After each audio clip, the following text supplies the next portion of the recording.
Hey, insight number 3, we're in 1 Nephi 13, and this is where Nephi sees the future, like past Nephite times, past Lamanite times, future. And you're like, I'm curious how much he did see. Did he see me sitting here doing this? Is he watching now? Curious, right? Not that I'd be like, if I had a scope into the future back then, I wouldn't be looking for me. I'd be looking for like what the prophet was doing, what the people were doing, not just me. But I'm curious, what exactly did he see? And how much of it did he like go, oh my gosh, and how much of it was he like, oh, that's so awesome. And I really want to be in the part that he's like, that's so awesome. So I'm trying better to do that. But he sees future events. And some of them you can see here. As verse 11, he sees the seed of his brethren. Where are you there? Yeah, came to pass that the angel said unto me, behold, the wrath of God is upon the seed of thy brethren. So he sees that. He also sees, that's Laman and Lemuel. It's also some of the other descendants of Lehi. It's not just Laman and Lemuel. There's some genealogical interesting there, which I'm not going to get into. I've looked at it before, but it was interesting. It's a heavy study. If you want to do that, great. If not, just know that it's people that descended from the same people Nephi descended from. Given, right? Being that he's part of the 12 tribes of Israel, that's a whole lot of us. Verse 12, the man, it might be Columbus. Now, verse 12 talks about, he looked and beheld a man among the Gentiles who was separated from the seed of my brethren, so not of, like, the house of whatever he was, Joseph's house, so not of the house of Joseph, because he came from probably Manasseh, but he says Joseph. So whether it was Ephraim, Manasseh, or both, I don't know. But maybe you do. But yeah, not from that line. And I beheld the Spirit of God that it came down and wrought upon the man, and he went forth upon the many waters, even unto the seed of my brethren who were in the promised land. A lot of people will tell you it's Columbus. It might be, but there's a lot of explorers that went over to the Americas. Could have been any of them. In verse 13, other Gentiles. Came to pass that I beheld the Spirit of God, and it wrought upon other Gentiles, and they went forth out of captivity upon many waters. So it's pilgrims and other settlers and explorers and pioneers that came over, like all of that. Verse 17 talks about mother Gentiles. It's possibly the European nations. Don't know. It's another conjecture that people will make, but we don't know exactly, and it actually doesn't matter. We just know that there were other people. That's enough, right? But they also went to war with them. So that makes sense if it was the European nations. Makes sense that it was Americas, definitely Americas, because it was the promised land. Makes sense if those things were those things, but not necessarily a given, right? In verse 20, it talks about a book that contains, talks a lot about that, and basically it's the Bible. Okay, so let's get back to the church of the devil, because that's in verses 4 through 9. Which is interesting. And it came to pass, I saw among the nations of the Gentiles a formation of a great church. I said it was a church which is most abominable of all other churches. Now, there's been some very careless people saying it's a particular church. It's not. It actually says over in chapter 14 which church it is. And if you have a look, over 2 pages it is, because chapter 13 is quite long. In verse 10 of chapter 14 it says, and he said unto me, behold, there are saved 2 churches only. One is the church of the Lamb of God, and the other is the church of the devil.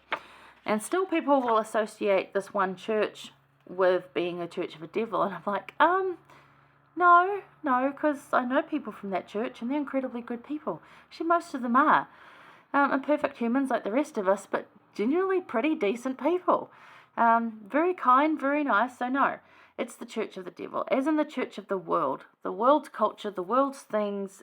And you look at what they talk about there of those things. So, the worldly things that are 7 to 8, how do they make you captive? Because the church of the devil will make you captive. So 7 to 8 says, this is back in 13, and I also saw gold and silver and silks and scarlets and fine twined linen, all manner of precious clothing, and I saw many harlots. And the angel spake unto me, saying, behold, the gold and the silver and the silks and the scarlets and the fine twined linen and the precious clothing and the harlots are the desires of this great and abominable church.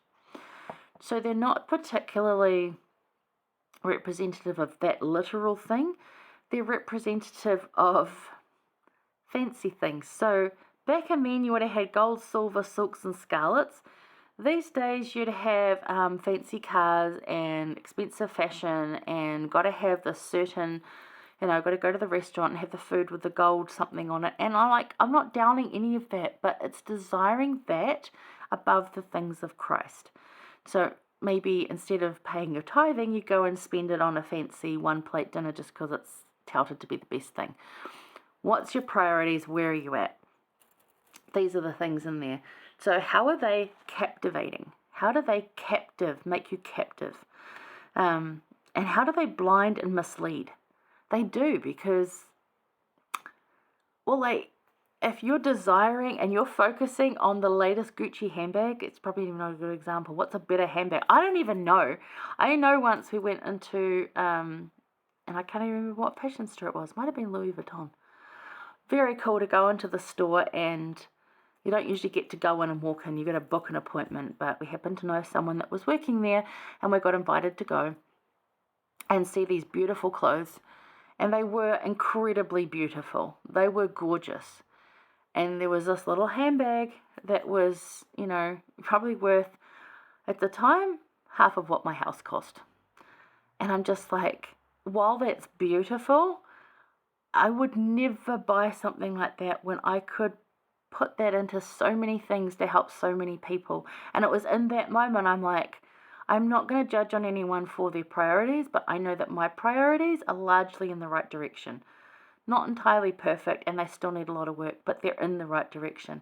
They're about helping others. They're about sharing and kindness and things that the Saviour's about, things that don't make me captive. I'm not beholden to this beautiful handbag that wouldn't even probably hold a cell phone and a drink, my bag's like a camera bag and it holds everything, because that's what I like. This isn't going to do that, and it would look ridiculous on me anyway. It was still incredibly beautiful, and it was a piece of art, and it should have been displayed like it was in almost a museum. But the fact that it was for sale and somebody would buy that instead of spending that money on helping someone else was just a bit like, So really, where are you getting caught? And there's different levels of this. Some people might get really stuck on having this particular shoe brand, where actually a cheaper one would do. And I've seen that recently as well for a particular wedding that my friend was involved in. They had to have these particular shoes and they had to buy them, and she got a cheaper version that you could not tell, and boy was their contention. And it's like, well, you're expecting them to buy them, stuff like that. Where are your priorities, and does it really matter? And are they making you captive? Are they blinding you and misleading you from the good things? Are they creating mists of darkness in your life? Because they will. And that's how Satan works. He tries to confuse you and get your focus elsewhere so that you don't have that relationship with Christ. So when it comes down to it, you're going to fail. And then he wins. And we want Christ to win. Christ already won. We're with him. It's good. So keep on that winning team. Now, verse 33 to 42, Jesus will restore all things that are plain and precious. And that's a beautiful lot of scriptures to read. There's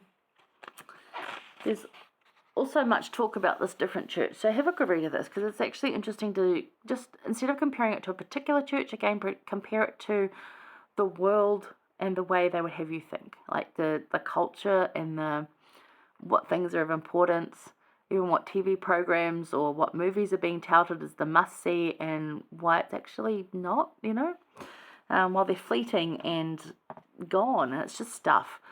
So have a look at 33 to 42, as I said.